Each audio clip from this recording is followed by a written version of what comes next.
Right, so you're welcome to another episode of GH Movie Freaks Hot Take with Tonya Sankoma. And today's episode, I would like to say, is a bit of a special one because I'm responding to some two posts.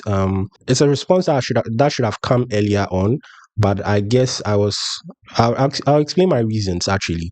But my initial thought was to respond to these posts in writing because they were kind of like open letters to me concerning my work, and I felt my responses were going to be too wordy if I should put them into writing.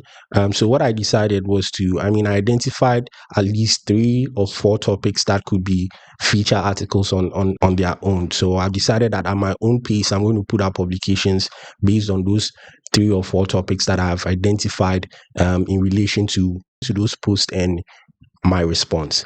But yeah, I'm just going to do this video response because I feel like people might not like necessarily want to read a long a long letter or a long article. So I guess this response suffices. But yeah, you would understand why I'm responding to these two posts in a few minutes. But again, thank you to anybody that has already subscribed to this channel. Thank you to everybody that reaches out to me and encourages me to keep going with this channel because they're happy about the conversations going around and how it's eventually in the long run at some point going to contribute to the growth of the Ghanaian film industry. But in today's hot take, so I'm actually responding to some, should I say, some open letters or some people's opinions, particularly about my work, that came out or that they put out publicly around the time of when I published my review for the film A Country Called Ghana. I read a lot of comments. People say don't read the comments, but I'm somebody that actually takes time to read the comments. Everywhere that my name was mentioned, every post that my name was mentioned, or everywhere that I could find where my review was shared, I read the comments. I read the comments because I sort of was trying to understand what people think or how people perceive what I do. And I could have gone around and be responding to everybody, but I didn't. I'm not that kind of person that would respond to everything that it said about them. But these two posts that I'm actually going to respond to are posts from industry people. Okay, I can let it slide when somebody says something from an uninformed position, but when it's coming from industry people, I can't help it. I really want to engage and have a discourse over it because I feel like industry people should know better. Yeah, but it's a matter of opinions. It's a matter of everybody and their understanding. So I'm going to respond to these posts, particularly based on how I understand the post, and also to give clarity and insights. I initially commented I disagree to most of these posts. So yeah, these are my thoughts and my reaction to these posts. I think the first one would be from filmmaker Abu Idris. It's a lengthy post. I'm not going to read everything, but I'm going to do my best to put a link to those posts um, in the captions for these videos so that people could go check the post out themselves. He said quite a number of things that I disagree with, and again, this had to do in relation to the film A Country Called Ghana and my review for it. I'm not trying to make this video about A Country Called Ghana. That's actually one of the reasons why that took me a long time to respond to these comments or these posts, because I felt like I didn't want to do or say anything to take away from the work that the review was supposed to do. And I think the review has done its work. I think people have reacted to the review and also reacted to the film in a way that had people were not even paying attention to the film before I put the review out. I think I didn't want to say or do anything that would distract away from that. So yeah, I let it slide. But now I'm going to respond to them. Again, I'm making this video not particularly at the people that made the post. I'm just responding to some of the things they said. I'm going to try my best to not make it about them. I want to make it about the post. So please bear with me. So look, Abu said a lot of things in his post. I think the first thing that he said, he said it was Kumawood and Lil Wayne. So essentially, what he's trying to say is that we shouldn't have high expectations for it. A post that to him might have seemed like coming from a good place, in actual sense, was a slight at Kumawood filmmakers and anybody that is a believer of Kumawood, saying essentially that we shouldn't have high expectations or we shouldn't have hope in Kumawood being any better. And I find if I was a Kumawood filmmaker reading that post, I would be very insulted. Um, if I was Lil when I was reading that post, I would be insulted, meaning that I mean people should not have high expectations for Kumawood or anything that comes out of Kumawood. And he actually said that thinking that the post essentially was trying to I don't know how what his intention was, but I think his intention was coming at me and my work. But he actually ended up insulting Kumawood in that post. If anybody should read that post very well and sees some of the statements that he said in that post, you would understand that no, it was coming from a good place, but he ended up insulting Kumawood, particularly when he makes a statements like, yeah, he said your perspective is solid, but remember it's Lil Wayne and Kumawood. The goal was definitely not the Oscars, but some good loud local entertainment. If they had that, let them have it. As clear that as that sounds, it also reeks of disrespect to what Kumawood films are, that they can't be that quality, they can't be Oscar worthy. Yeah, but let's go further. You see, so the way I see film, or the way I understand film, particularly when it comes to the promotion of film, and I've said this countless number of times, the way you promote your film, everything that you say, everything that you do to promote your film sets some level of expectation for the audience, right? And if you are not able to deliver on those expectations, it's not the fault of the audience, it's you that has set yourself up for failure. And that's why anytime I'm helping anybody to promote their film, the first thing I say to them is that try as much as possible not to oversell the film. Because when you oversell the film, you are only setting yourself up for failure. If you shoot a decent action movie and you come and tell us that this is the best action movie anybody has ever seen, and that this is a mind-blowing experience or whatever, you've set a certain level of expectation in the minds of the audience.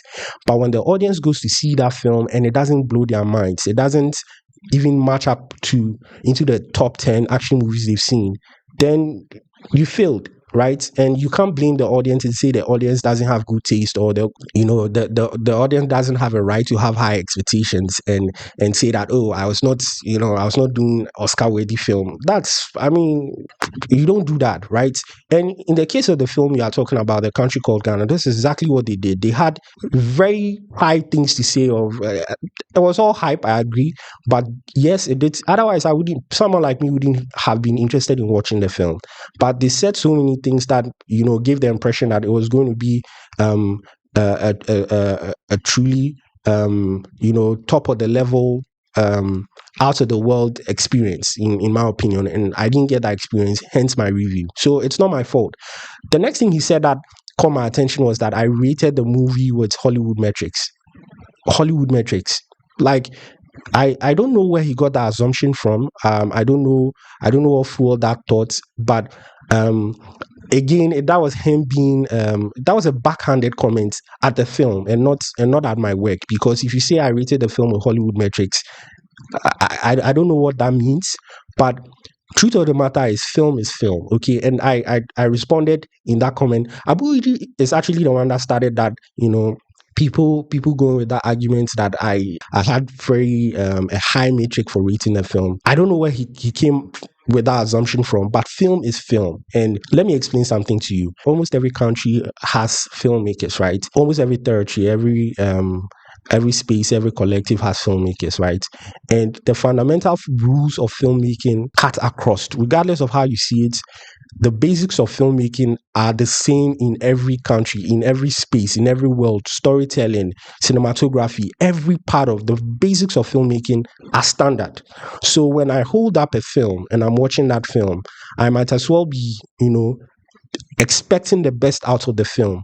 Forget about Hollywood metrics. No one really knows what Hollywood metrics is. But as a critic, when I'm watching a film, I expect it to be a good film. Okay, I don't go into a film expecting it to be a bad film. Okay, particularly if the film has been hyped or touted to be a good film, I expect it to be good, right? So I'm definitely going to see from the perspective of it being a good film, and if it disappoints, that's onto them. That's not my fault that the film disappointed. It's not, I'm not the one that told them to oversell the film, right? And my response to that was that if we are going to go by that analogy, then we should not put our films even against Nollywood, because Nollywood is ahead of us. And that's the truth. If you are going to start looking at Kumawood and saying that, oh, this film is Kumawood, so let's not even have a conversation about it, then I might as well just say that every Ghanaian filmmaker should pack up, because if this was a race, if filmmaking or film business was a race, then we are probably maybe 5 laps behind, or even 10 laps behind Nollywood. And it doesn't, at this point, it doesn't look like we can catch up. So let's just give up. Let's just stop making films in general. Let's not even put our name and Nollywood in the same conversation. If we are going to start having that argument that, I mean, we are not on the same level, and that filmmaking in both areas is different. When at the end of the day, the basic things or the basic rules that apply to Nollywood apply to our film industry. For a film to be good, it has to have a good story. If you can't even get that basic requirement right, I mean, how do you blame anyone for that? And I think I need to share this as well, right? I was not going to share this, but yeah, I might get into trouble for sharing this, but I'm just going to open your eyes to something, particularly because it is important that we do this, right? And when people make the argument that you are how do you call it, that you are, rating films very high, when you submit your film to a festival, right? These are the metrics that are used in, in reviewing the film, whether you like it or not, whether it's a good film or a bad film. Once you submitted your film to a festival, these are the metrics that you have: originality and creativity, direction, writing, cinematography, performance, production value, pacing, structure, sound, and music. And these are all 10-star ratings. And the ratings you give to these elements, an average over 10, and that becomes the score for the film, or that becomes the mark for the film, and that is what is used in aiding the selection of the film. If you submit your film to a festival, the festival doesn't look at the film and say, oh, this is a Kumawood film, so let's use a different rating scale to to rate it, or this film is coming from Ghana, or this film is coming from some part of the world, so let's use a different rating scheme to, scale to judge that film. No, you are faced with the same rating scale, whether you like it or not. The fact that you submitted into that festival, you are using the same rating scale. You are competing with a film that comes from Hollywood, or a film that comes from, I don't know, from Morocco or wherever, or even Tanzania. So you can't make that assumption that this is Kumawood, so let's be lenient. Let's treat Kumawood with kid gloves, when particularly when that film has been made to compete with the rest of the world. And I say this because that is what they told us. They told us they were putting this film on Netflix, and every film that goes onto Netflix is not, it's essentially competing with every other film that's on Netflix. Okay. As a matter of fact, this is something that we should pay attention to. When you are even releasing your film in cinema in Ghana, right? Your film on the day of your premiere is competing with at least 5 or 6 Hollywood productions. Because when you check the schedule for Silverbird that day at the cinema, there will be at least 5 or 6 films that will be showing on the schedule. So whether you like it or not, your film is competing with those 5 or 6 films, because people would come to the cinema probably with the intention to see your film. They get to the cinema, they check the schedule, and they realize, oh, a certain Fast and Furious is showing. So let me go watch a Fast and Furious instead of this Ghanaian film. It's happened. Even myself, I'm guilty of that, if that's a crime. Because there was a day I went to the cinema purposely to see a Ghanaian film which was premiering. I got there, Fast and Furious was showing, and I gave up on the Ghanaian film, went to watch the Fast and Furious. And it happens to a lot of people. So whether you like it or not, even on the day of your premiere, your film is competing with several other films. You can't take that away from it. And even when you look at streaming, right? If your film is going on streaming platforms, your film is still going to compete with every single film that's on the streaming platform. So what from the arguments that this is Kumawood, so it's not ready for, it's not up to it, or we should let it slide. Where from that argument? How does that make sense? Right?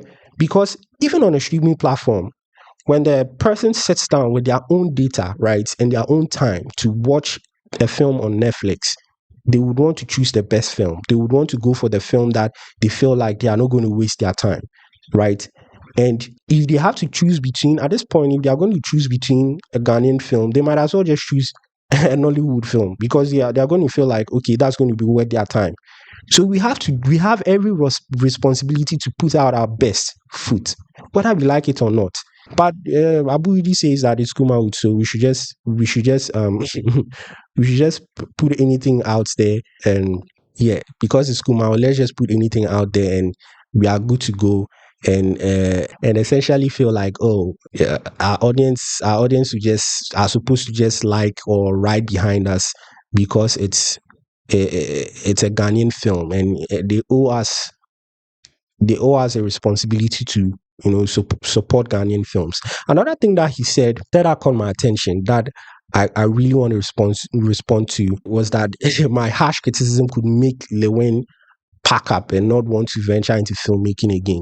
At this point, okay, let me put it this way. At this point, fortunately, as a film critic, and I don't think any film critic has that power. Fortunately, no film critic has that power to stop any filmmaker from making a film.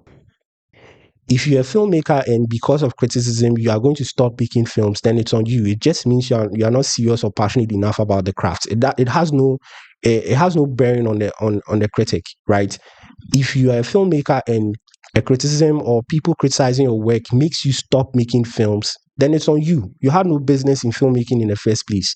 Fortunately, film critics don't hold that power. And even if we did, I'm not the kind of person that would want to stop somebody from pursuing something they're passionate about. Because when I landed on this part of, deciding to be a critic, it is because of my passion for film, right? And my passion for seeing good films. So I found that statement a bit reckless from Abu, because if I'm it just don't make sense. If my criticism is going to stop somebody from making films, then it's onto them. It's not me, and I don't even have that power in the first place. And I don't know. I don't know how he sees it. If I had that power to stop people from making films, I wouldn't want to bear that part. I believe no critic or anybody that has taken that part of being a film critic wants to bear that part, right? Probably in all that he said, the only thing that I can agree with was that he said that my reviews are my opinions. And it's true. I've been telling people this all the time. My reviews are not the law. They are not the authority. It's my opinion, how I feel about the film. Okay. My expectations for the film against your delivery. Those are entirely my opinion, right? That's why I encourage for more people to become critics, people to like enter into the space and learn to constructively criticize films, because then it becomes several varied opinions, and then it adds to the conversation around the film. I've said this countless number of times. It's not me, right? I'm not a complete authority over film. I can't be, right? Ever since I decided to walk this path, I've taken the time to learn film. I say this all the time. Every single film I watch is a different class on its own. It's a different film class on its own. It's a different film lesson on its own, because I want to take something out of that film. I want to learn something out of that film. And I've been doing that for years. Okay, so everything I put out in my reviews is my opinion. And I'm entitled to my opinion. It doesn't mean that I'm trying to run somebody's business down, or I'm trying to collapse someone's film, right? Yeah. So I don't know. That's my reaction to everything that Abu says. I'm going to put out some feature articles later on some of the topics, so people should look out for them. But I think I've done 20 minutes on this particular response, so I'm just going to I just had a thought that I'm going to split this video into part 1 and 2. So yeah, this is the end of part 1. This is my whole take for Abu Idi. Yeah.